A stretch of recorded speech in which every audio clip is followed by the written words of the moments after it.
I suggest you study this. The views and opinions expressed on the Rosco Show are not necessarily those of Rosco. Assumptions made within this program are not reflective of the position of Rosco. Please do your own research when it comes to any and all information given on this program. Google is your friend.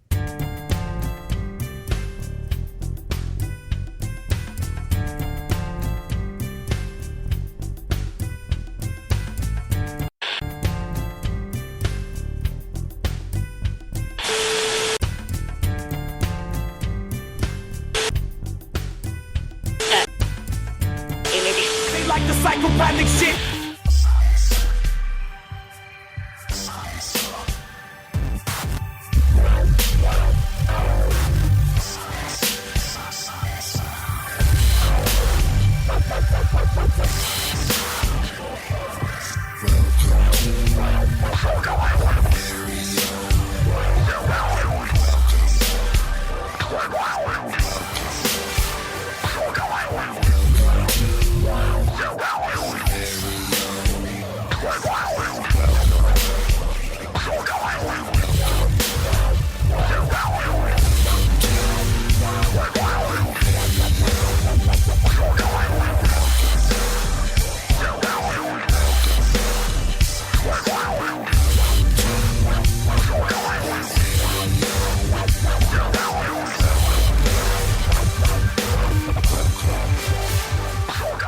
What's up, everybody, and welcome to the Rosco Show. I am Rosco, and let me tell you, this is a very, very special episode of the Rosco Show. It's episode number 5. So we were going to make it like a special episode, but now we're just going to throw it in the mix of things and maybe change up the format of the show just a little bit, just to coincide with our guest. We have our big homie Syn from the band Zug Izland. Now, if you're not familiar with the band Zug Izland, let me just give you a quick rundown. They were a band that was formed by Joe Bruce, who is Violent J of the Insane Clown Posse. I'm sure a lot of you have heard of the Insane Clown Posse. I know they've been around since about 1991. They gained notoriety in 1997 for their album The Great Malenko. I think it was Hollywood Records. They picked them up and then they dropped them, and then they were all over the news, all over like the MTV News and all kinds of newspapers and publications and all that. Kind of fell off the map for a little bit, but then they had that music video for the song Miracles. I'm sure that you've heard of that song Miracles. Fucking magnets, how do they work? Anyways, they have a record label, Psychopathic Records. It consists mostly of rap acts.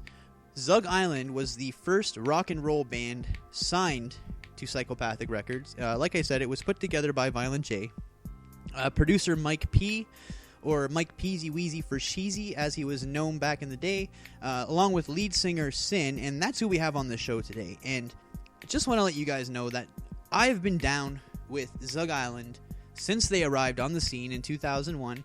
Love their music, and you're going to be hearing bits and pieces of their music throughout the episode. So yeah, guys, this is going to be a great episode. I am very, very excited for this. I can't even hold my excitement. Like, holy. We're going to skip Roscoe's Bible reading for this segment, and we're going to actually get into me calling Shaggy Too Dope of the Insane Clown Posse and DJ Clay, which DJ Clay, as you'll hear later on in the episode, is now a member of the band Zug Izland. But what it was they had a radio show called The Fuck Eva on W Fuck Off Radio back in the day. Excuse my language. I called in because they do a swap meet, and I'm not 100% sure what it was that they were trying to trade. I think it was like a Marvel Avengers comic book issue number 14 or something. I can't even remember. But yeah, I kind of called in and I trolled just a little bit. I offered up something huge, and you know what? We're just going to get right into that. So here is me, Rosco, calling Shaggy Too Dope and DJ Clay. Peep it out. What up? Who's this? It's Rosco. Rosco Pico. What up, man? What's going on? Where you repping, son? What's that? I said, where are you repping? Where am I repping? Yes. Canada, Ontario. Nice. Our friends to the north. Fuck yeah. Actually, Detroit, that could be south or east. Could be, yeah. Yes. Oh, you're like right to the west of me, actually. Southern. So you're in Windsor. So our Canadian homie. Close to Windsor, yeah. Are you down for the bootleg swap meet? I am. What you got up to trade? Well, I got a couple things, but if you don't like the first one, I'll try the second one if that's all right with you. I mean, go ahead and shoot your first one first. I Shoot guess. some love. All right. Oh, I got some old school and new Mad magazines. Miss Clay's call. I mean, how many? Oh! I got like from 96 up, and I got some like really old school ones from like the 70s and the 80s. And So you shit just got like a shit ton. Shit ton. I got a shit ton. I got a stack. I mean, pretty it sweet. could What be kind- used for What kind of condition are they in? many other things. Actually, some of the old ones are in pretty good condition. As they're good as very this decent condition. X-Men vs. the Avengers first episode, first issue. Am I down for that? Fuck No, yeah. is your Mad magazines in as prestige condition? Your as Man this? magazines. Your Mad magazines. Fuck.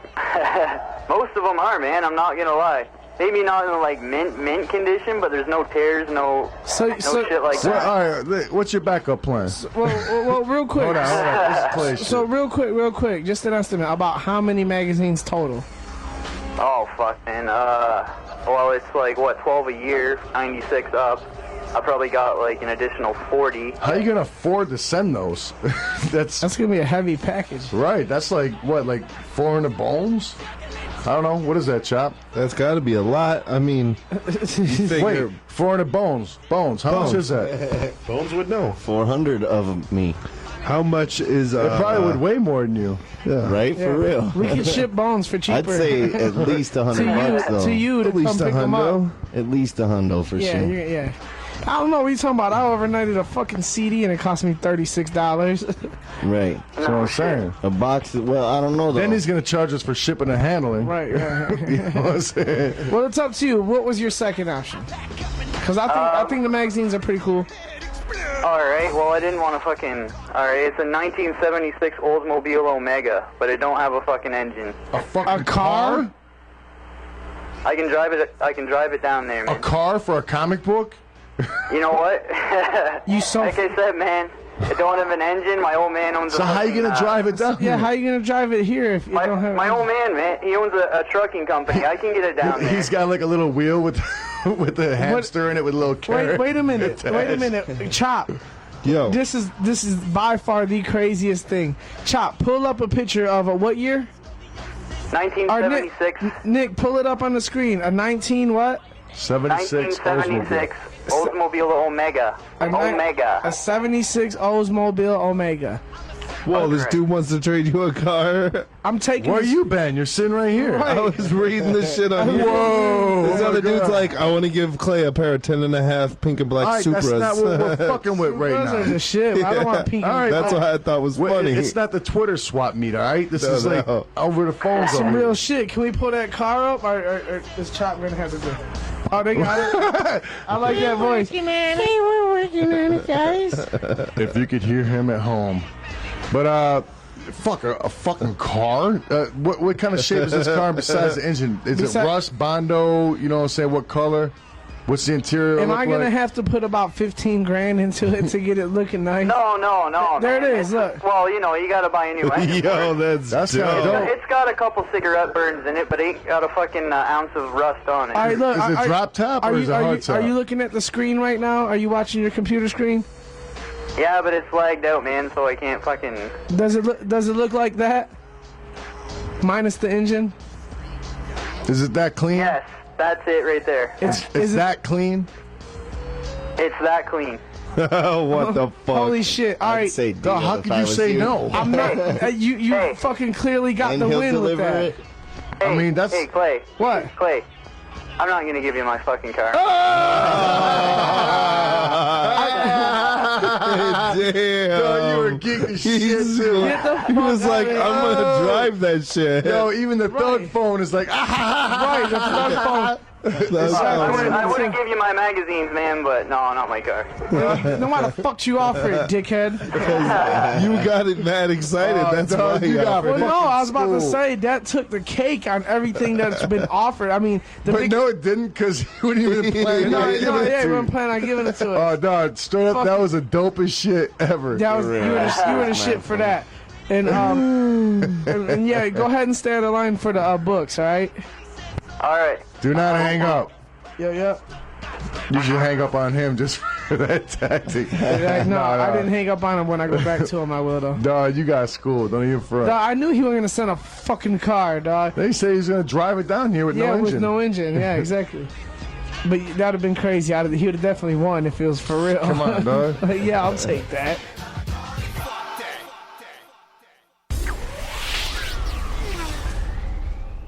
Hello, I'm Jen Prothero. I'm an angel therapy practitioner, a Reiki master, and a meditation specialist, and you're listening to The Rosco Show.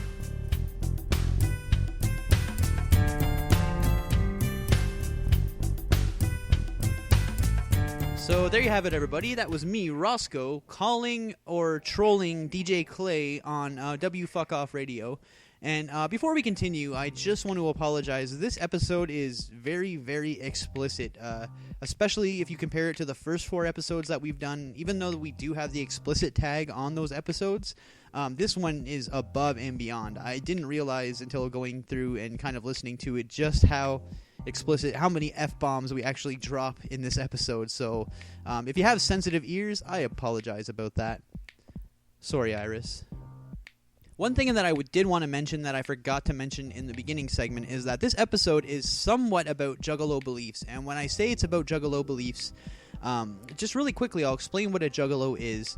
A Juggalo is a fan of the Insane Clown Posse, or is a fan of the record label in general. So Psychopathic Records, which is the record label owned by the Insane Clown Posse, fans of that record label label themselves as Juggalos.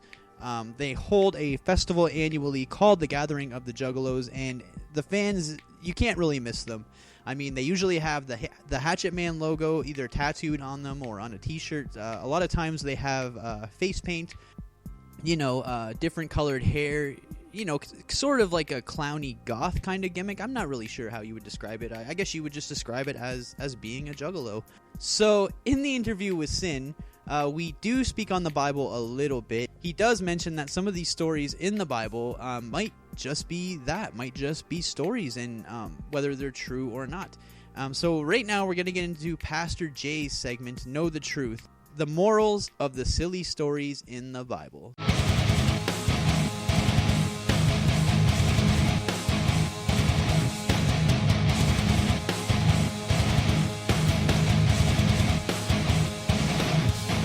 Hey folks, Pastor Jay here from Know the Truth. Boy, do I have a fine treat for you folks today. If you recall, I posted a video a while back called The Morals of the Silly Stories in the Bible. If you haven't seen it yet, the link to that video is in the description below. Anyway, here's part 2 of that series, where I'll be highlighting a few more silly stories that are contained within the Bible, and then I'll tell you why they matter. The first story is my absolute favorite. In Deuteronomy 23, we basically get a list of people who are not allowed to enter the temple of God. This includes the Ammonites and the Moabites. These are bad people, folks. The Ammonites refused to give food to the Israelites, and Balaam, the dude that talked to the donkey, was hired by the Moabites to curse Israel. Yes, an actual curse, because curses are real, because the Bible said so, because Jesus. Anyway, things get a little weird halfway through the chapter. You know what it's like when people can't stop relieving themselves all over your house and your garden? Yeah, apparently the Israelites were notorious defecators who like to leave their feces in plain sight. So like everything else in the Bible, God didn't like this, and was particularly troubled because even though he can create the entire universe, he can't stop himself from stepping in human excrement. So this is what the Lord commands in verses 13 through 14. When you relieve yourself,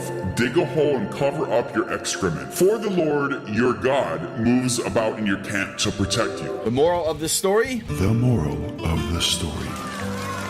Dog owners, clean up after your dogs, please. Why am I picking on dog owners, you ask? Because apparently they're the only humans in civilized society that have chosen to skip over these verses. Read your Bibles, dog owners. God doesn't like to step on shit, and neither do I. Now the second story is...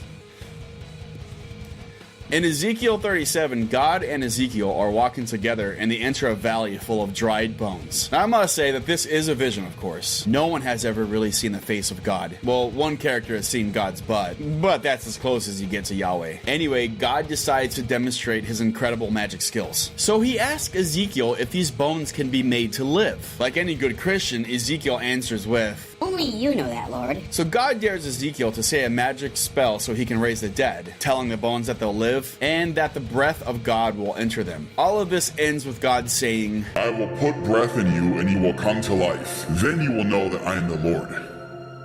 God obviously likes to be worshipped and wants these previously dead bones to know that he's the real deal. Anyway, Ezekiel completes the spell and a vast army of skeletons are brought to life. God doesn't stop there though. He attaches tendons, flesh, returns their souls to their bodies, and sends them on their merry way back to Israel. The moral of the story? The moral of the story. God raises people from the dead all the time, and since we're all equal, nobody should deserve special treatment for dying and then rising from the dead. Lazarus. Side moral of the story is you too can raise people from the dead with a small donation to my church. By donating, you're showing God that you truly care, and you'll receive special powers and privileges. The third story comes from Leviticus 21. Basically, Leviticus 21 is an uber detailed guideline on how, when, where, and what to slaughter to show your devotion to God. Of course, God instructs the Israelites to be holy, for sure. But priests have to be extra holy. Leviticus 21 is a list of commandments for priests all the way through. Now, normally male descendants of Aaron get to enter the priesthood. However, descendants who are found to be defective may not. That means no blemishes are allowed, no little people, no blind dudes, no dudes in wheelchairs, no dudes with a skin problem, scoliosis, smushed nose, or my personal favorite, crushed testicles. For such a man to enter this tabernacle would make the tabernacle ordinary, and God cannot have that. The moral of this story? The moral of the story.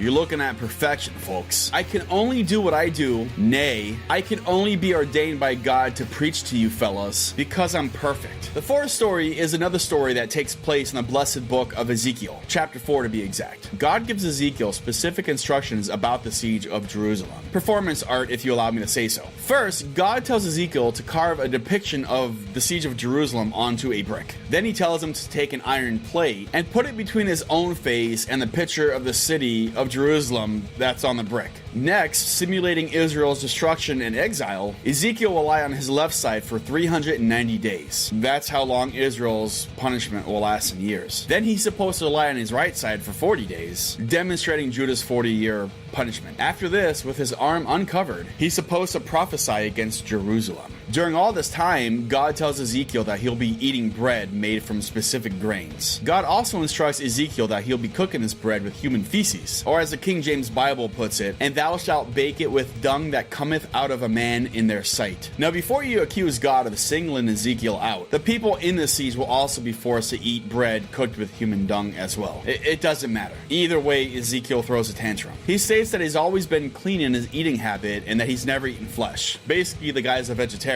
So God changes his mind and lets Ezekiel use cow dung instead. He also changes his mind and lets the people in the siege use cow dung also. The moral of the story? The moral of the story. Well, there's quite a few actually. Vegans are people too, and they can also be prophets of God. Number 2, even God allows his children to eat different things when they don't like what he cooks for them. Parents, take note of this. Do not force your children to eat vegetables unless they're Brussels sprouts. I love Brussels sprouts. And the last moral of the story, to all the farmers in my church, I promise to never make fun of you again for when I caught you eating cow dung in the church parking lot. If it's good enough for God, it's good enough for me. The 5th story is one of love and forgiveness. It's also contained within the first 3 chapters of Hosea. God has a pretty awkward idea in mind, namely, go marry a prostitute. You heard that, folks. God made his prophet Hosea marry a woman in the sex trade industry. God himself explains that this marriage will be a symbol of his relationship to Israel, which has been getting a little bit too close to the surrounding nations. Maybe catch his drift. God was essentially comparing the sinful ways of Israel to a woman who is not faithful to her husband. So the woman Hosea marries is named Gomer. Just as God predicted, after bearing 3 children for Hosea, Gomer took another lover. In order to show how devoted he was to the people of Israel, God ordered Hosea to buy Gomer back from the dude that she was sleeping with. The moral of the story? The moral of the story. God alone defines what a long-lasting and happy marriage should be. Next time you hear a debate where somebody tells you, God can't tell me what marriage is or isn't, you point them to Hosea chapters 1 through 3. God decides who we marry, not ourselves. That's how you find true love. I'll have God choose my marriage any day of the week before an Obama-loving secularist does. That's all I have for now, folks. I feel like I've wasted enough of your time. Oh, by the way, no Bible verse this week. Brother Timothy's kid mistakenly took all the Bibles that we had in our church and threw them in the pile of the books that we burned last Friday. So basically, I have nothing to read from, and good luck trying to make me use this computer to look up a Bible verse. Wouldn't surprise me one bit if one of my enemies decided to plant a porn virus on this computer to try to tempt me. Click here.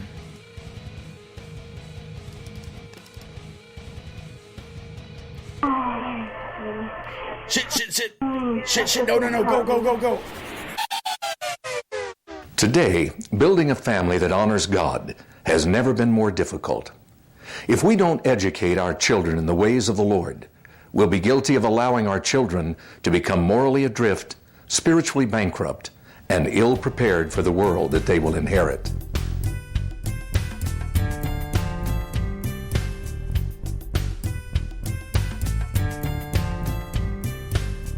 Welcome back to the Rosco Show. Thank you very much, Pastor Jay, for that segment. Now, here we go, guys. The top 10 reasons Juggalos are better than you, as according to the riverfronttimes.com. Number 10. Juggalos are direct. They will look you in the eye when they are talking to you, and if they accidentally brush up against you with their oversized backpack, or if they accidentally, somersault into you, they will apologize. Of course, all the other Juggalos around start the chant, "You fucked up," which if you are a WWE fan, you know exactly where that comes from. Number 9. Juggalos are reckless, but miraculously competent. So you should never fire off a Roman candle in the middle of a crowd, unless, of course, you've already done it 20 times that night without a single error. Number 8. Juggalos are generous. So, you're looking for some food, you're looking for a smoke, maybe some pocket chains. Juggalos will hook you up because Juggalos have been in that situation before, so they're very, very generous people. Number 7. They didn't kill the people from Vice. I guess Vice showed up at one of the gatherings. They were dressed as German tourists. They were taking selfies with all the Juggalos, and the Juggalos were actually very, very cool to them. And I think that surprised the media. I think that surprised the people from Vice. But of course, the Juggalos were cool. Number 6. Juggalos are brilliant at chanting. Some of the most common chants that you'll hear is "You fucked up," as I've already mentioned. Family. That's one of the chants. Magic, ninjas, what? That taken straight from ICP's movie Big Money Hustlers.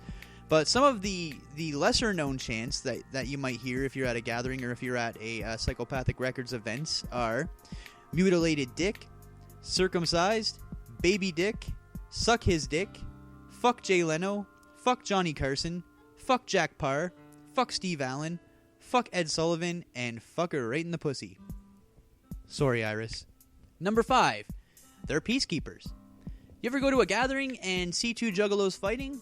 Probably not. And if you ever do see two Juggalos fighting, odds are there will be some other Juggalos to step in and stop that shit from happening. So they are peacekeepers. Number 4. Their crazy attire. I'm looking at a picture right at this very moment of a Juggalo wearing a mask that he made out of a Fago moon mist case, and it's very, very creative, I must say. Number 3. They're kind of hot. And when I say they, I guess I would be talking about the Juggalettes in this case. A Juggalette would be a female Juggalo. But yeah, you go to the gathering and yeah, you got some eye candy there. Number 2, Juggalos are very, very resourceful. So do you have an album that you're trying to sell, or do you have some cigarettes that you need to get rid of? Well, they will help you out. They're kind of like mini entrepreneurs, especially at the gathering. I know when they had it in Illinois, there was a drug bridge that was somewhat famous, and I won't touch on that too much, but yeah, they're very resourceful. And number 1, Juggalos don't give a fuck. And I must say, I have a lot of respect for people that don't give a fuck. I think people in the world today are far too self-conscious about themselves, and clearly, Juggalos are not. So there you go. The top 10 reasons Juggalos are better than you. Alright guys, so we're going to get into a commercial break really, really quickly. And when we get back, we're going to be getting into our interview with Syn The Juggalo from Zug Izland. So stick around. Carnival of Carnage. The Ringmaster. The Riddle Box. The Great Malenko. The Amazing Jekyll Brothers.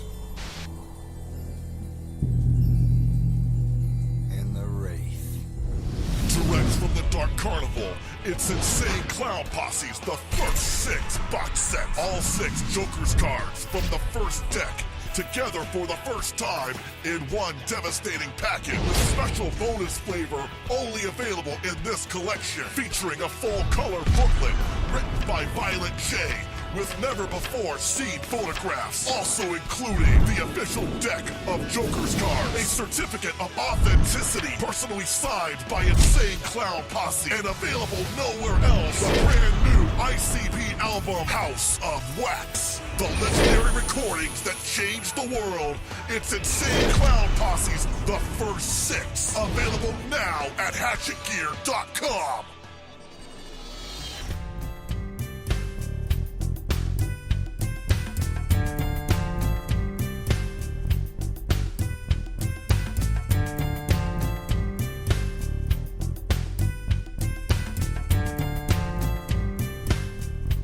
Welcome back to the Rosco Show. This is Rosco. I am sitting here with Syn from the band Zug Izland. Syn, how the hell are you, man? I'm doing good, brother. Doing good. Hanging out here in Pontiac, getting ready to check out Twisted tonight. Awesome, man. So just to get started, man, I just want to let you know that I have been a fan of Zug Izland since you guys came out in 2001. You know what? You guys are still probably like my favorite band, man. And without trying to seem like I'm trying to kiss too much ass, I just want to let you know your song "Always." We have like a 3-week-old baby girl, and that is like her nursery rhyme, man. I sing that to her all the time. So, thank you so much for writing that song. I didn't write it. Violent J wrote it. I sang it. Yeah, he wrote it for his brother, didn't he? He did. It's true. Yeah. Yeah. Well, thanks. I had some help with the melodies and stuff like that, you know, and doing other angles. But yeah, Violent J wrote that amazing jam, man. Yeah, and that song is my shit, man. So well, thanks for singing that, anyways. Then, just to get started, can you tell me a little bit about your background? Yeah, that started probably like ~99 at Psychopathic Records. I didn't do much before I, started working at Psychopathic Records and working in the studio with ICP and them, and started doing vocals, and then next thing you know, doing a record.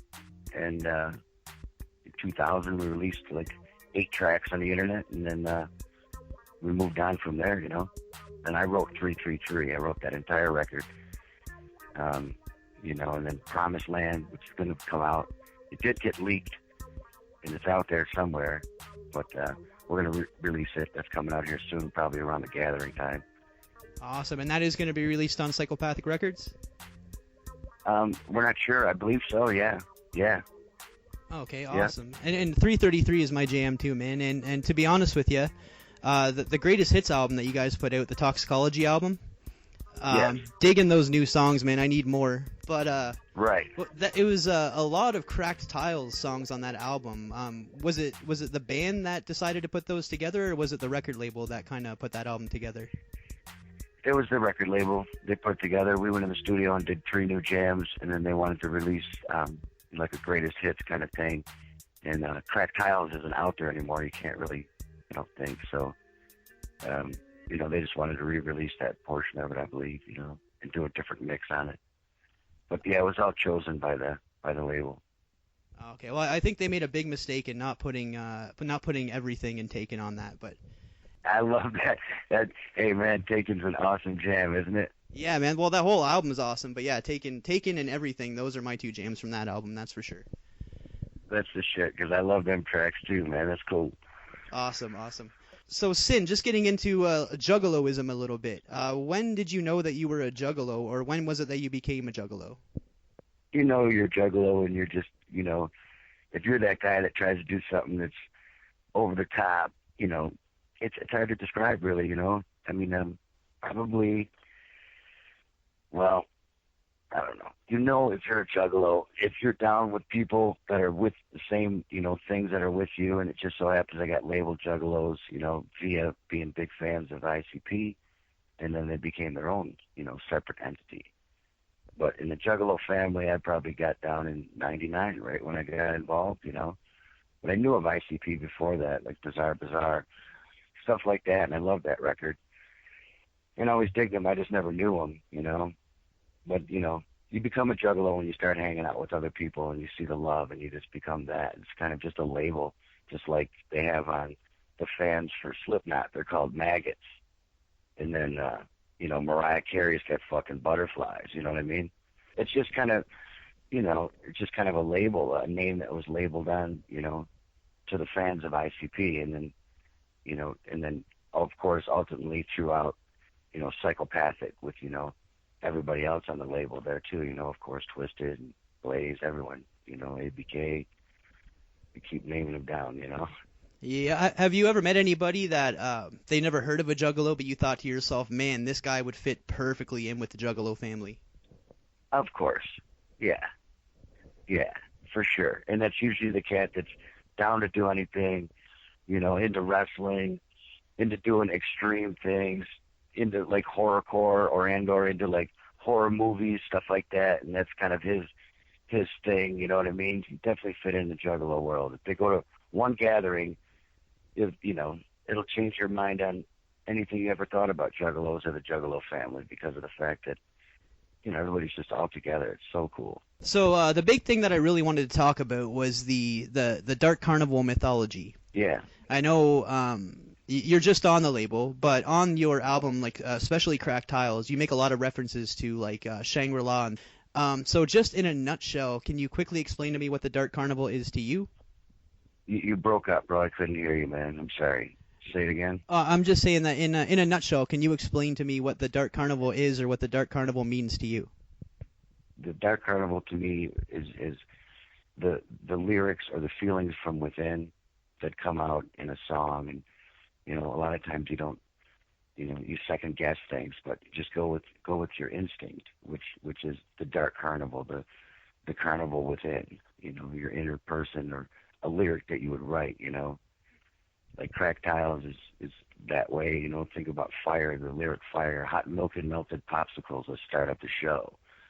You know what I mean? Most people wouldn't write that, but if you write it with confidence and you look within, with the power from within, you know, which is, you know, it's psychopathic, it's Dark Carnival. Okay, yeah, actually, just really quickly on that song Fire, Violent J spits it on that song. Did he actually rap that fast, or did you guys have to speed up the vocals a little bit?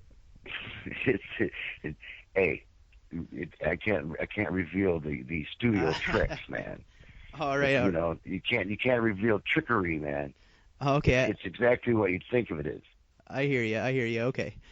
All right. The Dark Carnival working in mysterious ways there. He started spitting so fast. You can't rap along with it. I never attempted it, to be honest with you. Right. I do know all the lyrics. I mean, if I slowed it down, I probably could rap along with it, but I don't know. And if you slowed it down, somebody else probably could have rapped on it too. So, you know. True. That's how it is, man. Getting into the Juggalo conception of heaven and hell, do Juggalos have a different concept of heaven and hell, or is it like is it a personal concept for every different Juggalo, or how does that work? I would say it's a personal concept between every person, not just a Juggalo, but of course Juggalos believe in heaven and hell and all of the above, same beliefs that everybody else has. They're not any different than any other person in the world, other than they're just labeled a Juggalo because of the music they listen to. And lifestyle, you know, of course. Right. It's just I see a lot of listening to the music coming out of Psychopathic Records, or even on your albums, maybe not Hell so much, but I hear a lot about Shangri-La. And especially online on a lot of forums and things that I've seen Juggalos talking on, they have this strong belief in Shangri-La. Are they just kind of taking that concept from Psychopathic and kind of just associating it with something that they already know about heaven, or? No, Shangri-La is the perfect world. You know, it's Shangri-La, and it's such a dark, wicked things that happen every day in life, and all the crazy things that happen. You got a vision within your mind about Shangri-La, which is the perfect world, you know? So, onto the Joker's cards. I'm not going to sit here and ask you what every Joker's card means to you, but just as a whole, what is it that the Joker's cards represent to the Juggalos? It's just a whole, 10 years of each card kind of following each other, being its own separate entity, but all collectively together as one. It's kick-ass. If you get a chance to listen to all of them, you know, in a row, it's a whole story, you know, and it's really cool. From Jekyll Brothers to all the records. They're all just kind of tell a story, you know. Right. And I think that would be more of a question for like ICP to answer, but you know, just being on. Yeah. And I know like that's on. What it means to me. That's what I love about everything about what Psychopathic Records does and what ICP does. Of course, I mean, all their, you know, it's all stories and you know, movies, you know, within a record. So it's kick-ass. Makes you laugh, makes you scared, makes you go, holy fuck, did he really just say that? You know, it's like, it always keeps you, you know, keeps you going. I know it's just entertainment, but I kind of look at it as like a mythology at the same way. Would you agree with that? Yeah, well, with entertainment or any other magic tricks or anything else that happens in life, you can't believe every fucking thing you hear, or you certainly can't believe everything you see. So you could take music for what it is, you know. If an artist says you should go ahead and take a gun and shoot your head off, and then you go and do it, is it the artist's fault for saying that? It's your fault for doing that. It's a fine line. People have been trying to sue people over stuff like that. Like Ozzy Osbourne got sued back in the day.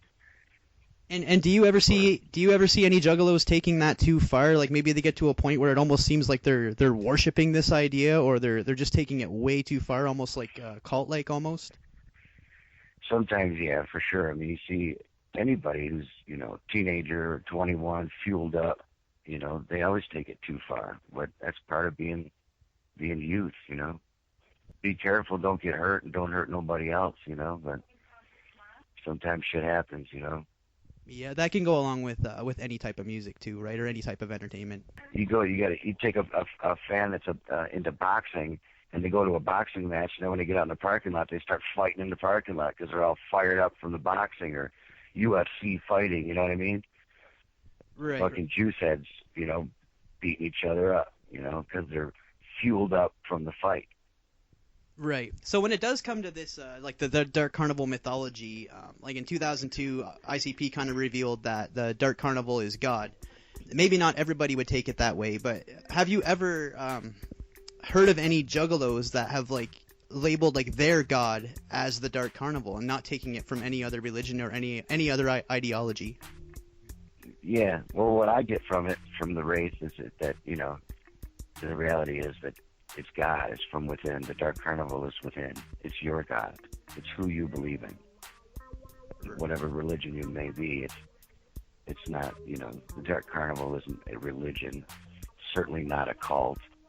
It's, you know, it's just people that are, you know, into the same thing, and then, you know, Violent Chain makes references to it and stuff like that, but the reality is it's God. It is. It's within you. It's, you know, it's not like the Dark Carnival is God. You know, it's the crazy ride of life, you know. Right. So that's kind of your idea. When you think of the concept of God, it's something that comes from within then. Yes. So that kind of fits into that Dark Carnival ideology then. Well, my God, yeah, Jesus Christ, man, he's upstairs, you know, he's in the world, he's in heaven. Oh, perfect. He's a spirit. So would you consider yourself a Christian then, Syn, speaking on Jesus Christ? I'd certainly consider myself a non-practicing, you know, I believe in God, and I believe in, you know, the fear, and of course, but I don't go to church too much. I've been to a few non-denominational gospel churches, which is amazing. Yeah, man, I just got love, I got faith, and, you know, a higher power than myself to answer to. That's it. Without any higher power, you'll go out and do anything stupid and, you know, not think twice about killing or stealing or anything like that. You know what I mean? Okay, I hear you on that. So you say you have gone to a few non-denominational churches and that it was awesome. Have you yourself read the Bible or dabbled into the Bible at all? Of course. Yeah, I haven't read the whole Bible, but of course, read some of it. It's a big book, man. Oh, I know it's a big. I have myself read it, but like what? And I smoke a lot of weed, so after I smoke and read it, and then I start to fall asleep. Some of it. Yeah. But some of the stories are pretty amazing. And who's to say if they're not just stories? You know what I mean? It's hard to say.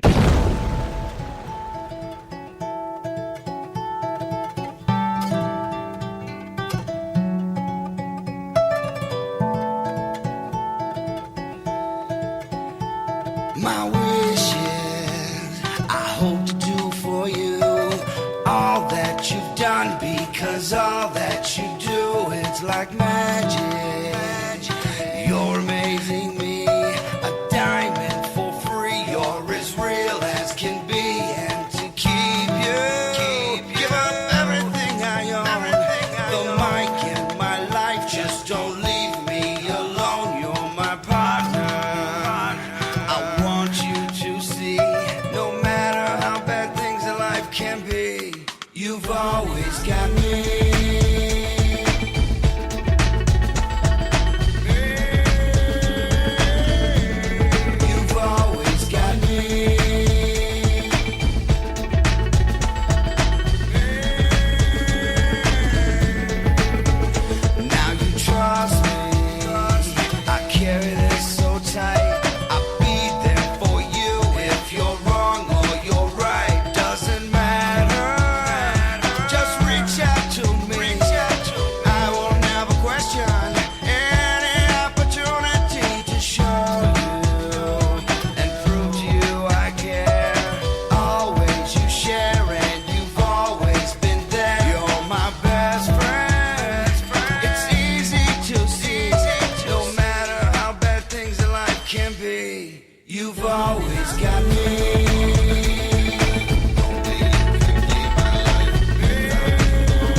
Welcome back to the Rosco Show. I really hope you're enjoying this interview with Syn from the band Zug Izland. He's a very cool guy, very cool to talk to, very down to earth.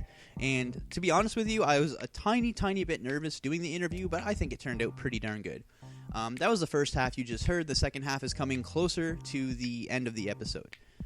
Now I want to talk about the Midnight Syndicate filing a lawsuit against the Insane Clown Posse and Psychopathic Records. Now, the Midnight Syndicate, they make kind of like creepy music. I mean, it's sort of like music you would hear in like, you know, maybe a video game or maybe in the background of a freaky film. They're kind of a goth-based band, sort of, and what they're suing the Insane Clown Posse and Psychopathic Records for is, in 2013, Jumpsteady, who is actually Violent J's older brother, he released a spoken word album called The Road and Other True Stories. Now, according to the Midnight Syndicate, a lot of the music used in the background of that album is their music, and it was used without permission, or it was used without their permission, I'm sorry. Well, now the Insane Clown Posse is denying allegations that they used the songs without their permissions. So basically what they're saying is that they did have permission to use the songs by the Midnight Syndicate. And to be honest, this is not the first time this has happened. The Midnight Syndicate has filed lawsuits against the label before. Now, Psychopathic Records has great production. They have production from people like Mike P, who also does the production for Zug Izland. He's also the lead guitarist for Zug Izland. They have producers like Kuma, who does production for people like ABK and Boondocks, and the Insane Clown Posse. And they work with producer Mike E. Clark, who is the Insane Clown Posse's main producer. Pretty much every album that Insane Clown Posse has ever done, you'll hear Mike E. Clark's production on it. Minus there's a couple albums that he didn't work with them on, but those albums were still the bomb. Mikey Clark has worked with artists such as Kid Rock, George Clinton. He's renowned. I mean, people know who he is. He's a great producer. I'm really not understanding why Psychopathic Records would need to take production from another group, but hey, to each their own. So we skipped Roscoe's Bible readings for the first segment there. We replaced it with my phone call that I did to DJ Clay and Shaggy 2 Dope. But we're not skipping it this time, so we're going to get right into it. Here's Roscoe's Bible readings here on The Rosco Show.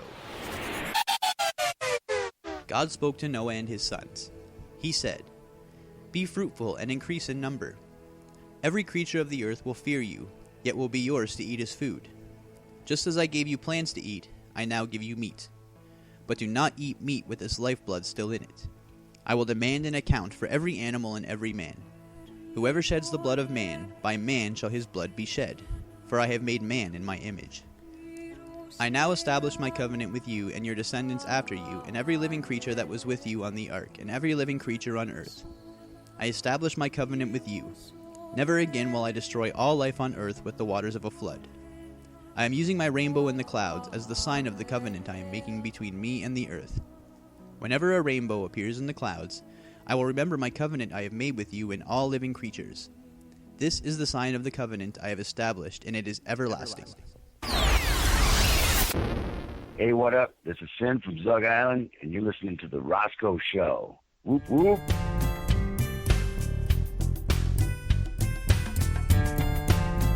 So there you have it. So the next time you see a rainbow in the sky, just know that it is not an optical and meteorological phenomenon that is caused by reflection, refraction, and dispersion of light and water droplets resulting in a spectrum of light appearing in the sky.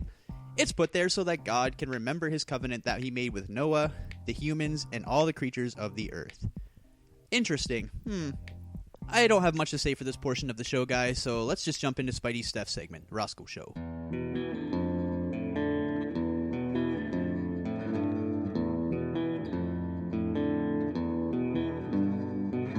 Well, I did it. It's been 6 months since I started my whole new diet, on my way to becoming the whole new healthy me, and I feel fucking great. So, has this last 6 months lasted forever? Yes. But I am a whole new woman, I gotta say. I mean, I was living in fear before, and sure, that fear comes along still sometimes. I remember the pain that I went through a year ago and 6 months ago, and I can't help but be scared it will come back. But time and time again, it's proven to me that this diet has really changed everything. I do get the occasional stomach aches, mostly when I cheat, which is when I eat something that I'm sensitive to. But other than that, like, things have been pretty good. Boys, cover your ears, because periods are gross. But my periods have even been, like, way better, and I've always struggled with that, like, in bed for days, like, horrible pain kind of shit. But even that has improved. So, yeah, if you are someone out there struggling with stomach aches, anxiety, PMS, headaches, weight, anything like that, what I suggest is that you go get food allergy testing and find out if there are foods that you are consuming on like a daily basis that you're sensitive to, because it makes a huge difference when you know that. You can learn to keep those things out of your life, even if it's really hard. I think that I'm an example of the fact that you can be allergic to basically everything, but you can still survive. I know that at one point I dropped a lot of weight because I was like, what the fuck do I eat now? And it was really hard, so I called my nutritionist. You know, I was bawling. She was very afraid for me. But I learned to actually bake and cook, which is something I never used to do. And so much, like, it's actually, like, fun, and it's good to know that you can create these amazing things that actually taste good. There are ways to be healthy without stuffing your face with junk food. You know, all that shit you hear about GMOs and, you know, all the chemicals in food nowadays, like, that shit is true. And I can definitely feel the difference in my body not having all that processed food anymore. So yeah, my anxiety is definitely better as a result. I feel like a different person. There are days where I have bad days, and everyone's gonna have bad days, right? Especially if you struggle with like a mental illness or a physical illness, and a lot of times I think they go hand in hand. But, I mean, if I can do this, you can do this for sure. I used to be the laziest asshole on the planet, and I lost a lot of hope a lot of times, and I was in a lot of pain a lot of times, and I mean, the hospital was my second fucking home, and no, I didn't like it, but I ultimately think it was just my body trying to tell me, hey Steph, it's time to change things. So that's what I did. And you have to listen to your intuition. You have to listen to that little voice inside you that says you need to take this certain step, whether it's changing your diet, your lifestyle, like anything. Get out there and exercise. I make it a point to do yoga every single day. There are times where I get off track. Like, to be honest, in the past week, I really haven't done much, but that's when I start feeling shitty again. So, you know that, like, it really is that simple. Change your diet, exercise, stay as positive as you possibly can, even through the bad times. Try to find a support system around you. I'm lucky enough to have people in my life that have supported me through this, and hell, I don't know how the fuck they've done it, because there have been times where I couldn't handle myself, so I don't know how they've handled me, but when someone truly loves you, then they'll do anything for you, right? Blah, blah, blah, blah, blah, all that nice mushy stuff, right? So, 6 months, yeah! Next, I think I'll talk about kind of what my journey entailed. So, give me a minute. So, I was the girl who ate freezer food. Mini pizzas, chicken nuggets, all that crap. I like to eat out and order the graviest, cheesiest poutine. Cheese like crazy on everything. And yeah, it was whatever was simple was what I made. And I didn't really realize how much that was affecting me until, you know, my journeys to the hospital, which I don't need to talk about again. But when I decided to change things, I went to the nutritionist I chose, and I chose a holistic nutritionist because they're more about the real, actual path on good, healthy foods, whereas, like, a dietitian goes by the Canadian Food Pyramid Guide kind of thing, and I just believe more in the holistic kind of healing. So anyways, yeah. I was scared. I didn't know exactly what it would entail, what would happen, but it started with some gut restoration. And how that happened is I started taking probiotics, which restore the good bacteria in your stomach. So if you have something like I do, or even a bad stomach, like at all, you want to take probiotics because a lot of the bad bacteria in your gut is going to take over and make you feel like shit, and probiotics, they replace the good bacteria into your stomach again. They basically, over time, help heal your gut and help you to feel better. I don't know why I can't speak today. But anyways, so that, and also eating a lot of, like, fermented foods. One thing that people may not know is sauerkraut. You have to get the right kind of sauerkraut. It has to be naturally fermented sauerkraut. It is full of probiotics. Making chicken broth or beef broth, you can't just, like, go to the store and buy it in a box. It's not gonna have that healthy stuff because it's been processed and sitting in a cardboard box. You gotta make it yourself, which, you know, the first couple times it's like, oh, this sucks. What, 24 hours cooking something? Yeah, right. But it is worth it, and it tastes so good once you're done. Oh my god, just use the crock pot all the time. Oh my god. Anyways, so that, and what else? There are a lot of things that you can eat. Like, naturally fermented veggies are so good for you. You know, like, any veggies are good for you. Preferably organic. Naturally fermented anything, basically. And yogurt. If you have a problem with dairy, they have cultured coconut milk, which is dairy-free. And that tastes exactly like yogurt, and it's really good. So yeah, things like that help restore your gut, which repairs the lining in your gut wall in your stomach and helps you to feel better. So you do that, and you can also move on and do, you know, a couple cleanses, but you want to keep in mind that cleanses are going to bring on you feeling shitty at first. So you're going to go through this kind of like flu-like stage where you feel like you're sick, but it will go away, and then you'll end up feeling better. You can do a colon cleanse, a liver cleanse, stuff like that. I would suggest doing something really gentle, especially if it's your first time.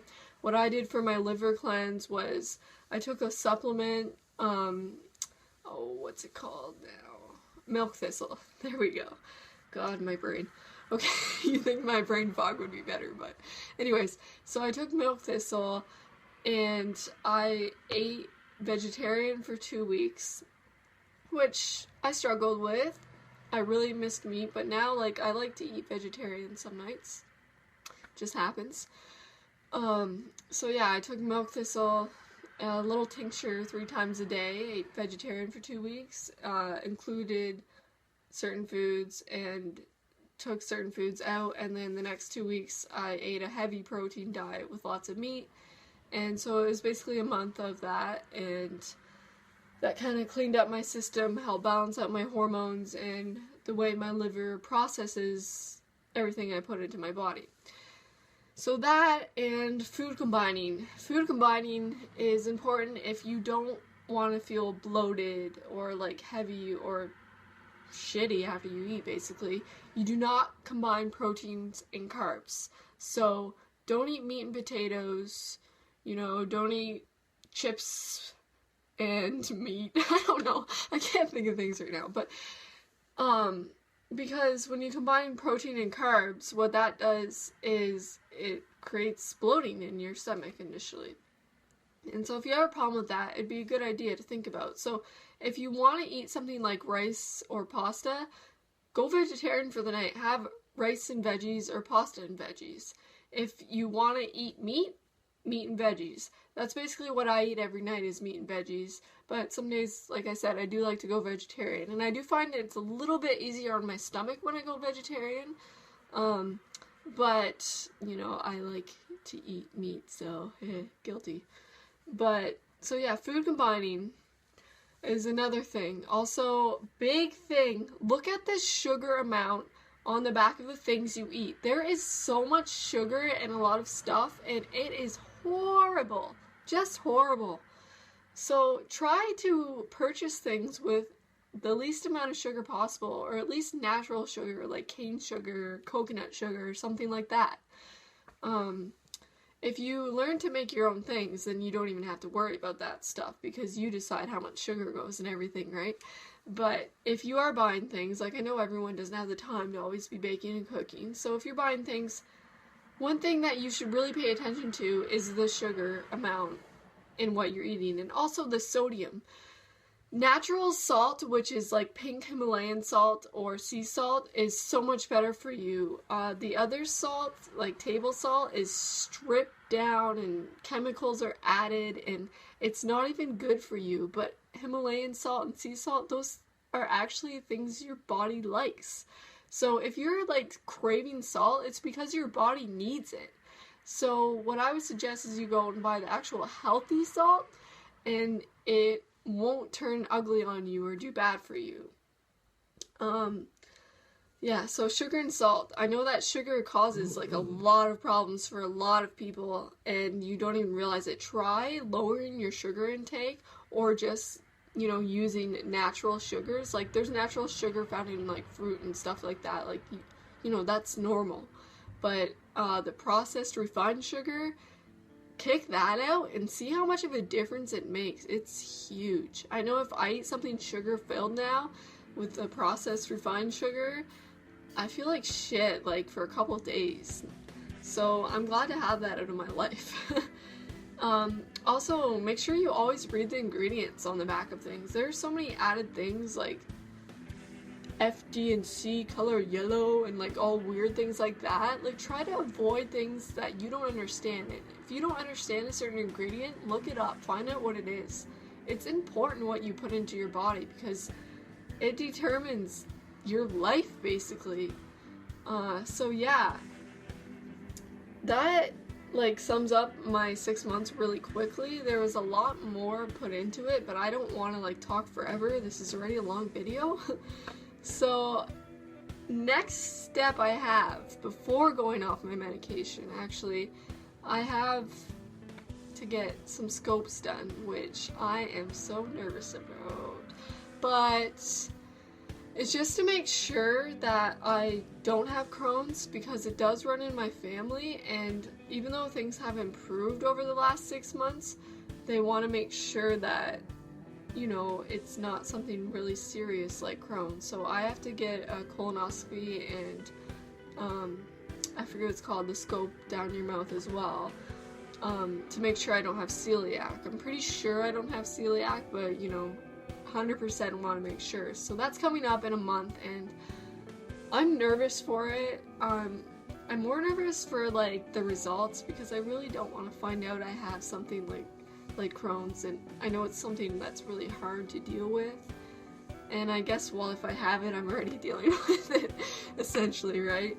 So that's what's coming up next, and I'm gonna wait for that to happen and for those results before I decide about when to go off my medication. It's still gonna happen. I'm not backing down from it or anything. I just don't want to like handle too much at once. So I will do a vlog sometime and tell you guys how those scopes went and the results and everything, and hopefully everything's okay, and if not, I'll work with it, right? I can get through it, I can get through anything, and so can you. Okay, holy fuck, I forgot something. Castor oil packs. Those are awesome. I know my nutritionist said she even knew someone who had Crohn's, and it like totally helped their disease not flare up ever by doing these. So castor oil packs, you take castor oil, put it on some flannel, wrap plastic around yourself with the cloth on your stomach area or your liver, depending like wherever you want to detox, and then you put the heating pad on for about an hour, and you do that all the time except for when you're on your menstrual cycle. So what that does is it draws out all the toxins from your body, and you can look it up. It's like actually an ancient practice that a lot of people don't know about. You know, doctors aren't gonna like tell you about this shit, because how is Big Pharma gonna make money, right?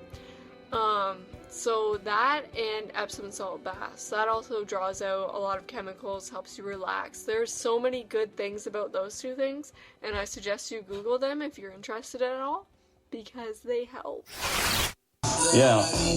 Now tell me how the fuck that you're gonna diss me, smiling and getting close. Do you wanna kiss me? Well, I'm sorry, you can call me gay, that's not right. I am straight, but if I was, no, you are not my type. But if you want, I know you're pretty lonely, but if I get enough beer, I might swing for you, homie. Maybe I might come to your tent this night and fuck you up the ass, just like I did when you rap, because you're fucking trash.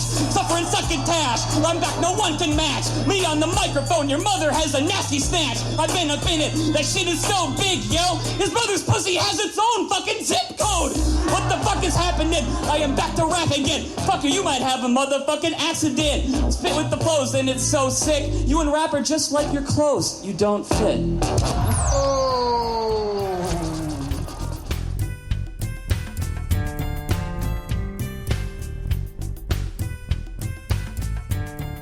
Welcome back to the Rosco Show. Thank you very much for that, Steph. If you're looking to watch Spidey Steph's videos online, just go to YouTube and type in Spidey Steph. She is the first channel that pops up at the top. You can watch all of her vlogs, every vlog that's ever been featured on this show, as well as a lot more vlogs that are on there too. If you're also looking to find Pastor Jay's segments, Know the Truth, type in Know the Truth into YouTube, KONWTHETRUT, exclamation mark, exclamation mark, exclamation mark. So yeah, these segments that we put on the show, they're just audio taken straight from the YouTube channels. So yeah, if you want to watch the actual videos, it's way more entertaining than just listening here on the show. But don't stop listening to the Rosco Show because of that. No, no, no. So right after this commercial break, we're going to get into the second half of the interview that we did with Syn from the band Zug Izland. Now, you'll notice this interview is a little bit shorter. He did mention that he had to get to a Twisted show, so we didn't want to keep them too long. Normally, the interviews are an hour long, and we split them up into 2 half-hour segments. This interview is a half-hour long, and we split it up into 2 15-minute segments, and we kind of just tacked some Zug Izland songs at the end. Now, the Zug Izland songs that we do tack on, the first one you heard was called Always. That's the song that I was talking to him about, the one that I sing to my baby girl. And the next one after this is called Dreams, which Dreams is an amazing song. So these songs, maybe they might not be their most popular songs, but they're my favorite songs by Zug Izland. So yeah, and it's my podcast, so I'm putting that shit on here. So yeah, stick around. Right after the commercial break, we'll be getting into that second half of the interview, the Rosco Show. What? This spring, get ready to go back to hell with the Demented Duo as they bring their darkness tour across the U.S. They're bringing a brand new show to over 30 cities across the country. Ever since second grade, I've been burned and infatuated, morbidly fascinated, so keeping me medicated is probably the only way that I'm ever safe to complain with. Hard to understand, I can speak in another language. VIP packages are limited and available at twistedshop.com. A complete list of ticket links are available at twisted.com. Hang with the downtrodden, causing your town problems. I'm feeding your broad condoms, full of my cum squadrons, come from a long column of wrong. I know that this has been touched on quite a bit in the past couple years, but recently in a couple states, the Juggalos have been labeled a gang. Yeah. So I pretty much know what you're going to say, but can I just get your opinion on that? Yeah, the reality is it's a bad rap because you get a bunch of people together, especially Juggalos. One person tries to outdo the other person, and it usually happens in lines out in front of clubs, stuff like that, and they do crazy shit. So the cops see that, and then it escalates and becomes more and more and more. So then now they became an unruly people to deal with. So every time there's events and stuff like that, and they congregate together, then shit like that happens. So a few bad Juggalos making bad decisions and crewed together, and next thing you know, we're labeled a gang and on the FBI's most wanted list, and it's not most wanted list, but you know what I'm saying, on the gang list. And if you get pulled over, it's a whole different charge now, or if you hang out with your friends at the corner of the street and you're wearing a Hatchet Man shirt, you're having a gang congregation. It's not cool, not at all. Right, and they like to be called a family. As a group, they like to be called a family, not a gang, because... Certainly. Yeah, look at the Grateful Dead, man. Look at the Deadheads. They're all family, you know what I mean? They travel the United States following this band every show, every night. More people would follow the Deadheads back then than Juggalos were following ICP in a sense, They were never labeled a gang, Right, and just like Juggalos, I'm sure there was a few bad apples in that bunch, too. I'm sure there was a few... fucking high on acid, of course. High on acid, tripping balls, fucking running around naked, doing crazy hippie shit, man. They were hippies, and that's it. So they were, labeled that, and they walk into a party store, walk in somewhere wearing their hippie shit, wearing patchouli, high on acid, you know what I mean? Okay, so that... Juggalos come in the party store wearing a Hatchet Man, high on wrestling and fucking high on fucking wicked shit. And high on Fago and high on... Yeah, I hear you. Yeah. A lot of Juggalos don't even party, man. I met a lot that don't party, Right, well, I'm a huge fan of ICP and the label, and I don't really party, so I can kind of fit right into that category there. You know what I'm saying? So it's like you get what I'm saying. I do totally. Okay, so you're the outsider. You're the outsider watching the other cats. You're like, man, what a drunk idiot! Look at him. Oh, he's really gonna jump. Here he goes. Usually starts with, here, man, hold my beer. Yeah. Let me hit that joint really quick. Hold my beer. I'm gonna jump. Right. Yeah, and I'm the guy filming on the side with my cell phone. Exactly. So. Exactly. You could, one would say the one's having more fun than you are, but you're saying you're having more fun than he is. And you have the video documentary. He has the bumps and the pain to go home with. You got video documentary. Right. Yeah, I'm the guy posting it on YouTube, getting 1 million hits or whatever. But he's the one that's getting the fame from it. So perfect. Hey, it's a perfect Juggalo marriage right there. It is. Yes. Okay. So I've heard of. And actually, I think it was a group on Facebook, or I'm not 100% sure where I saw it, but it was called ICP Fans Against Juggalos. So have you ever heard of any people or any fans of ICP that don't consider themselves Juggalos? No. No, really? No. All right. Next question. Is DJ Clay now a member of Zug Island, or did I read that wrong? Yeah, he's been doing shows with us, and we got him out with us, and another cat we got playing drums, just kind of building it up a bit, and then having Clay do some mixing with us, and yeah, he's just cool, man. We've known him from the label, and we got together and we came up with the idea, and we were like, let's go out doing like a DJ set, guitar, me, Mike P, and then now we added a drummer into the mix, so. Yeah, just building it up a little bit different, Zug Island was always a kind of electronic-based band, but then we threw the band on top of it. You guys don't have Lil Pig playing with you anymore, or? He was playing with us last year. He's kind of out doing other things right now, But yeah, definitely jam with him anytime he wants to. Awesome. So what would be the current lineup of Zug Island at this moment? Right now it's me, Mike P, and Clay. And the mystery drummer's name will come up soon. Okay, cool. So the new album coming out, Promised Land. I know you said it got leaked online. So are there any plans to maybe redo some of those tracks? Or are you guys just gonna kind of take those old tracks and maybe make a few new tracks and throw them into the mix and release the album that way? Or how's that gonna work? That's how me and Mike P were talking about it. We're gonna remix them, of course, and then I'm gonna redo some of the vocals, some of the other ideas I've had for them to change them up and make them different than anything that the people have already heard of those songs. Because there were still songs in the works. They were never finished when it was released. They were just scratch vocals and stuff like that. So yeah, it's definitely going to be the shit. I'm excited, to do a record again, and I'll be going up to Tennessee within a month now. About a month from now, I'm going over there and recording in Tennessee over at Mike P's place. That's where he lives now. I'm not gonna lie, when those did get leaked, I told myself I wasn't gonna listen to them because I said to myself, Promised Land is gonna be released any day now, and I think that was like 8 years ago. I said that to myself, but it was in the making 8 years ago, but then it got released, or leaked out probably 5 years ago, I think. Right. So then you guys just kind of said fuck it and didn't really think about it at the time, or? Yeah, and then Mike P was out doing his thing, and I was doing my thing here, settled down with the old lady and shit like that, and then now I'm single and starting a new function, get things going, and get Zug back into full effect, do some new music, and just keep steady writing. I'm not going to judge the music too much anymore. I'll let the Dark Carnival do the judging. How about that? So those new songs on the album, were those written by Violent J? Yeah. Okay. Yep. So the new Promised Land album, is it going to be like a mixture of both? Like, is Violent J going to be involved with the recording process or with the writing process, or is it going to be strictly you, Mike P, and DJ Clay? It's strictly me, Mike P, and DJ Clay. I wrote all the Promised Land stuff, And the cover of Another Brick in the Wall, is that going to be on the Promised Land album? No, probably not.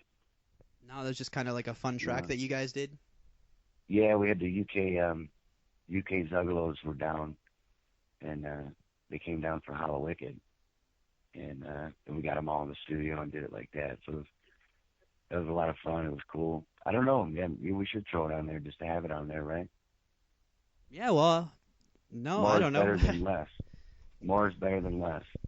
Yo, I think so too. Yeah, man, I'd rather listen to like a 75-minute album than an hour-long album, but that's just my opinion. Some people like it shorter. A lot of guys want to have a record that's got 10 songs on it, so that way you listen from track 1 to track 10, and you're not bored, and it kind of, takes you for a ride, Other people like the big records, more music the better. Look, Marilyn Manson releases tracks, 21 tracks, shit like that, you know what I mean? Okay, so on songs like skipping to 333, you said you wrote that whole album. There was some very emotional songs, or very songs that tugged at your heartstrings on that song, or on that album. Yeah. I'm sorry. Were those written for Yeah. anybody in particular, family members, or maybe you had a wife or a girlfriend at the time, or? It was definitely my girlfriend situation, ex-wife, and then my mother and father passing. It had a lot to do with it. I went through, a lot of hard times during that record. It came out that way, It was a great record. I love it because of it. It was a kind of a release, and super cool. And then some people thought it was too light, but I didn't write it for them. Apparently, if they don't like it, that's cool. Don't listen to it. You know what I mean? But it's definitely an emotional record. That's for sure. No, I thought it was a perfect mixture of between light and heavy, and so that song "Life" on there, just wow for that song, man. I don't know if any of those situations on that song are real life situations, or if you're just, like I said, just trying to tug at people's heartstrings, but 100% all true. All of them are real life situations, and that song wrote itself. Starting with the lyric about my mother, and that pain never did go away. It doesn't go away today. When you lose somebody that's so important to you, and love and loss, whether it be death or the person not in your life anymore, you're always going to have that pain. But yeah, everything in that song is true. wow, okay. Do you ever go in the studio and just try and write a fun song that really doesn't have any sort of meaning, or it doesn't really represent anything? And if so, what song would you point me to? For me personally, not writing, but I mean, that's the perfect example of the Dark Carnival writing, let it be whatever it is. But I don't know, man, I'm not that good of a funny artist, you know what I mean? I don't see myself doing too much comical stuff. I mean, as far as me being a writer, but I'll sing the fuck out of anything that's funny, and if someone's got ideas, I'm not like an egomaniac or something. I won't. Some people are just fucking weirdos. They won't sing other people's stuff or anything like that. I'll sing anybody's stuff, and collectively together, it's going to be amazing. You know what I mean? So yeah, I hear you. I don't have them, but when I go in the studio, it's usually always slit your wrist, fucking, razor blade shit all the time. It's just kind of who I am as an artist and how I write. But I try to do some up-tempo stuff, like Ride, stuff like that, about being on my motorcycle. Yeah. Like that. So I'm noticing that there maybe like some Pearl Jam influence in any of your music, or what would be your influences?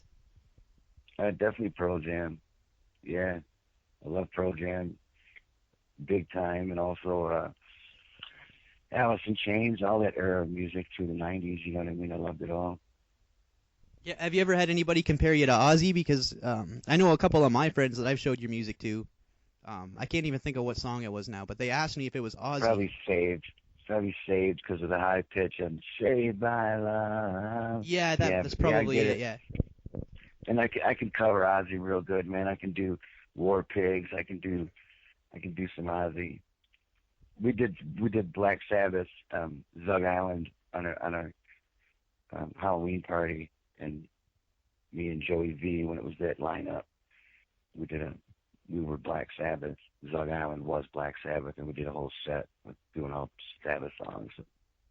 Awesome, and that went over well? Yeah, I did get that. Yeah, it went over cool. I got too pissed drunk, though, but it was perfect for Ozzy form, So you got a show coming up on the 25th in St. Paris in Ohio?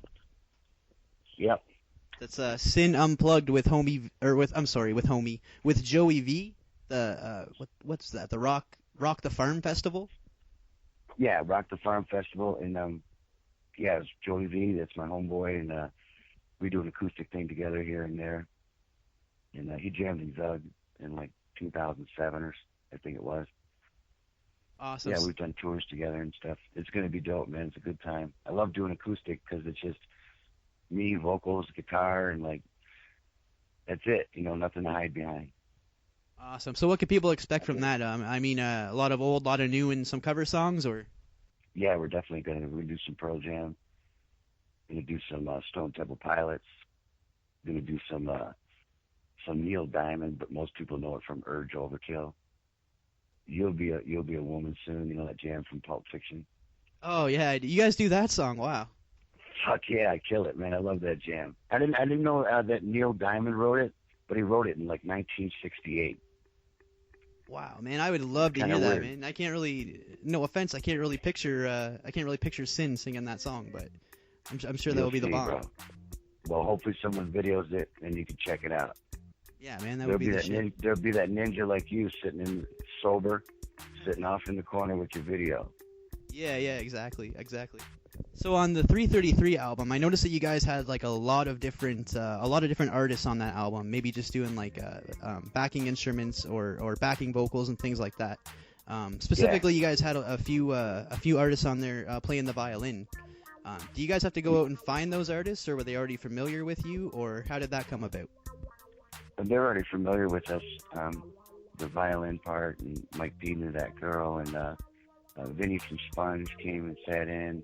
They were all like all of our friends, you know, people we knew when we were working on the record at the studio. Awesome. So that was probably a fun album to make. Which album did you enjoy making more, Cracked Tiles or 333, or would you say it's kind of uncomparable? They were both amazing. Cracked Tiles was written so fast, and then, you know, going to the studio and then working, you know, side by side with you know, ICP, it was amazing. And then doing 333 with just me and Mike P in the studio was also a really cool feeling. But at that time, I was going through some hard times, but it was a way for me to get a release, you know. So both of them epic. The funner one would be definitely Cracked Tiles. Recording that was a lot more fun in a sense, you know. Right, okay. And did Violent J have a lot of influence on that album, or would you have considered him almost like another member of Zug Izland on that album? Because it seemed like he was on every track, like every song you'd hear his voice. On Cracked Tiles? Right. Yeah, definitely. I mean, ICP was definitely part of Island, you know, a big part of it, you know, features with them all a bunch of tracks. You know what, Syn? I think we're pretty good, man. You think you've answered most of my questions. Actually, you answered all my questions, so we should be good to go. Cool. Is any final words or anything that you want to promote before we end here? Nothing, brother, other than just stay down, man. Be safe, be cool, man. Stay real. Thanks, brother. I appreciate that, man. All right, bro. All Peace right. out, man. Yeah, have a good one. All right, peace.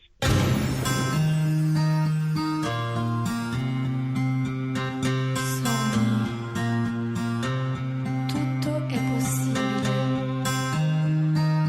magico, carnevale nero, magico.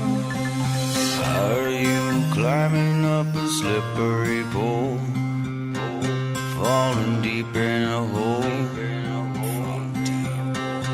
Are you lost in an exitless maze, chasing impossible ways? Are you running up a slippery hill? Are you going to spill? Can't you build a snowman in the desert? Are you chasing an imaginary treasure? Walls, they go under them or over the top. They haven't made a cage strong enough to keep on. Problems are enormous, but they all have a top.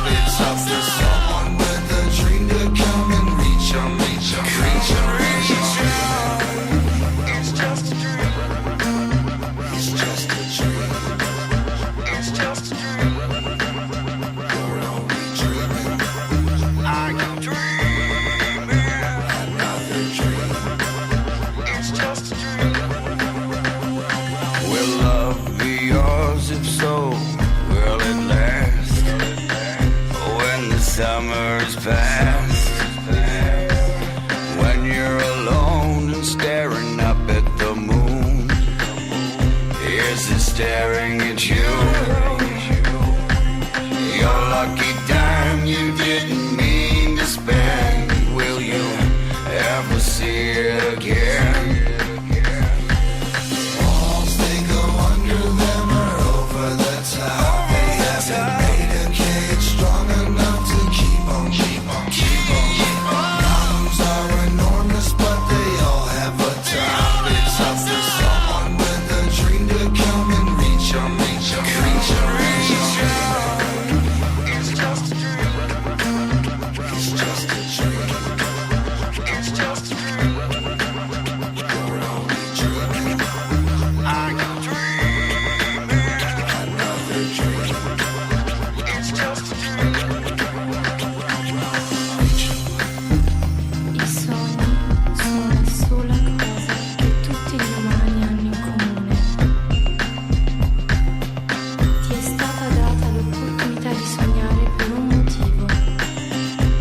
Usa questo dono ed esplora ogni dimensione possibile. Walls they go under them or over the top. They haven't made a cage strong enough to keep on. Problems are enormous, but they all have a top. It's up to someone with a dream to come and reach 'em.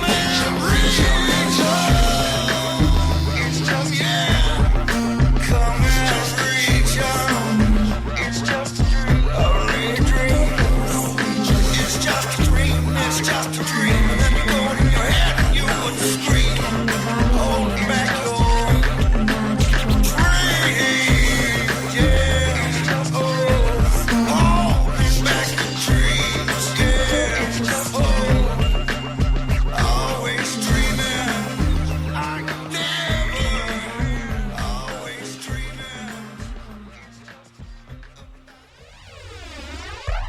Well, you know, we're the most hated band because people hate and people fear what they don't understand, you know? And there's a lot more to us than what you see on the surface or even what you hear listening to just one of our songs, you know? We got a subtle message underneath, which are very good morals and a message. You know what I'm saying? And it's wonderful. How the could this be? Up in the sky, there is a rain. People see the paint and they're just like, what the just some kind of gimmick, you know what I'm saying? Well, It's a gimmick. it is a gimmick, but you know what I'm saying, to an extent. You know what I'm There's saying? so much more to We it, get though. real, you know what I'm saying? And on top of that, a lot of people that aren't juggalos listen to our music and all they hear is you know what I'm saying, all that stuff. You And know, that scares them away.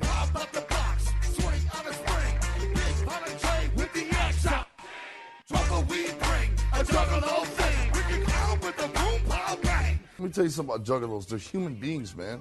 They're not Neanderthals. You don't have to tell them that. They know that. You know what I'm saying?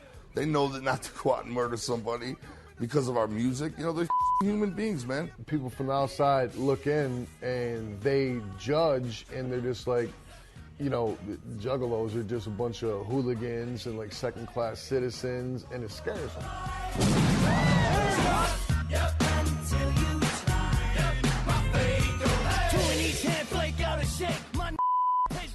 It's a camaraderie that can't be defined or explained.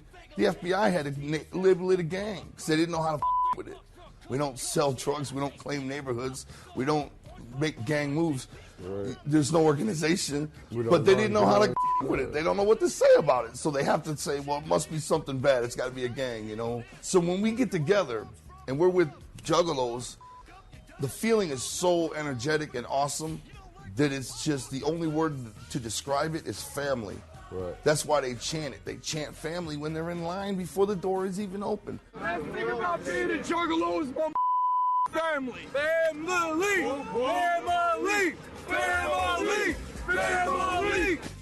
We're proud of our past. We're proud of where we came from. We don't have to lie about anything no more. We're proud of how we got here. And we just made a pact back in the day, you know, no with like heroin, cocaine, nothing. I mean, I never did none of that stuff. You know what I'm saying?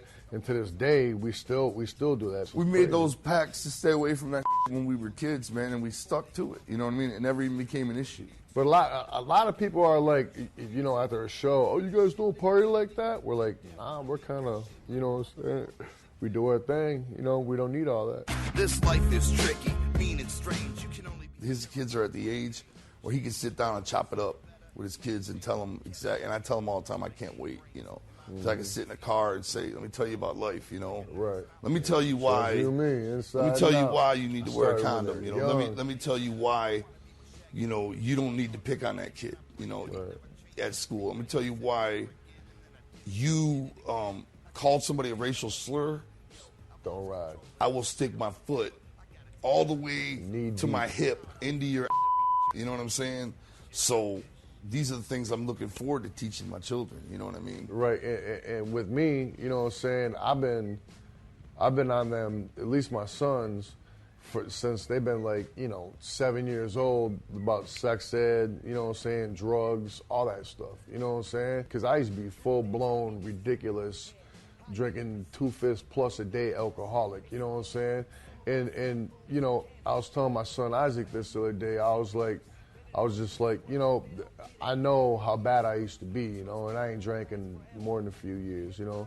And I'm just like, do you remember how scary that was for you when I'd be passed out and you guys just playing and stuff, you know what I'm saying? You know, I'm not really that good with sex ed with you know, girl, my daughter. So I let my girl do most of the talking, you know what I'm saying? I'll be in the background doing my thing, you know. Plus she's like she's about to be in the last semester to be a nurse, so she got all the medical books with the bumps on the and you know, Nedden's all f***ed up, you know what I'm saying? So like, what are we talking about here?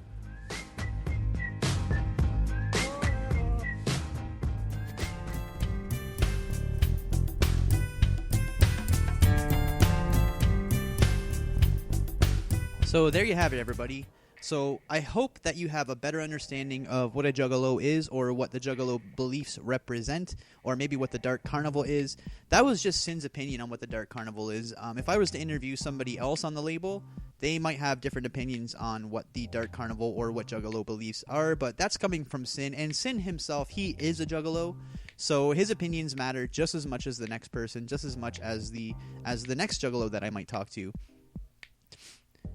So yeah, this was a huge episode for me, guys. Like I said many times on the show, Zug Izland has been one of my favorite bands since they came out in 2001. They may even be my favorite band to this day. They do need to put out more music, but like Syn was stating, they're going to Tennessee next month to work on that Promised Land album, so I am definitely looking forward to that, as well as I hope you're looking forward to that. Next week on The Rosco Show, we got us a Pleiadian, finally. If you listen to the first 4 episodes of The Rosco Show, you'll notice that I've been saying I want to interview a Pleiadian, and we finally have one. His name is Steven from Texas, so if you don't know what a Pleiadian is, hit up Wikipedia, hit up Google, it'll explain it to you, and I'm really excited for that next week as well. That's going to do it for The Rosco Show for this week, everybody. If you want to be a guest on The Rosco Show, hit up www.theroscoshow.com. Fill out that contact information. Tell me what it is that you believe or what you don't believe. And if I like it, we'll get you on the show. We will dedicate an entire show to you. So we're going to close out the show tonight with a song called Cry by Zug Izland, which is a remake from the main song on the movie The Lost Boys, written by Gerard McCann. And this song is my shit, so enjoy this. Remember to keep an open mind, everybody. The Rosco Show out. Peace. Our fire will rise, bring master's eyes, fun house will rock. Those boys don't lie. Immortal fear, its voice so clear through broken walls. Your screams I hear.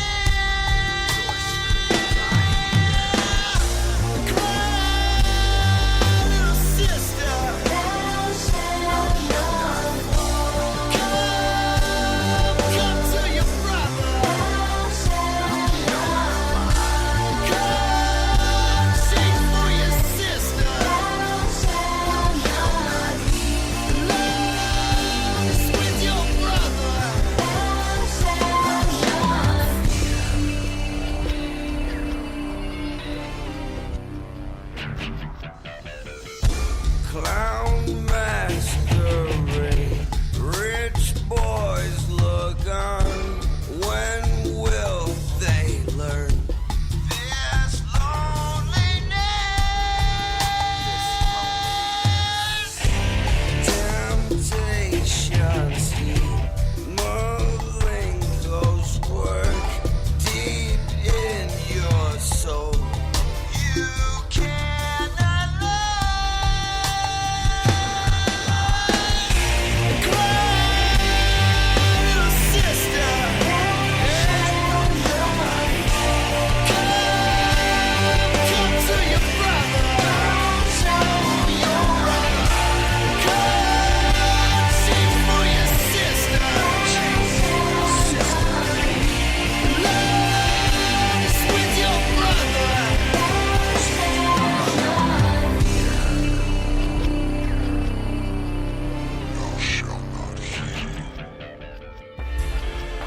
In this day and age, one's faith has been diminished to the point of where there is no belief, only grief. The Dark Carnival is your last alternative. The belief of an afterlife of eternal bliss.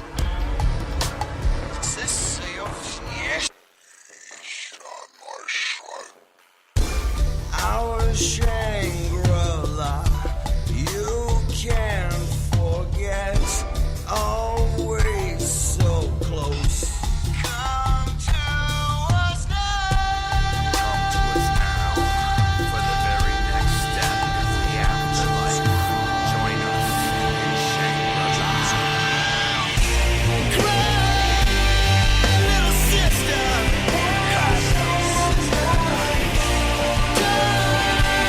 Come to your brother. Talk to your brother. Come sing for your sister.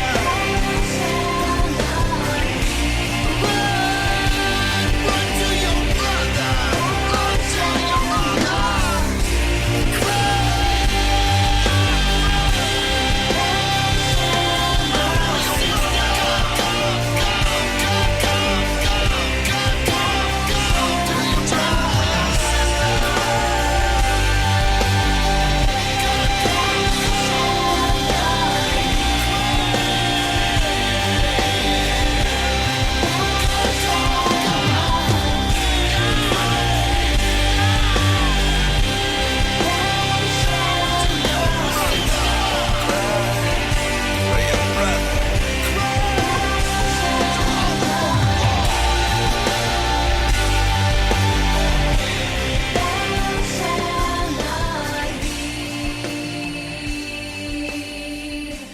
Thou shalt not fear.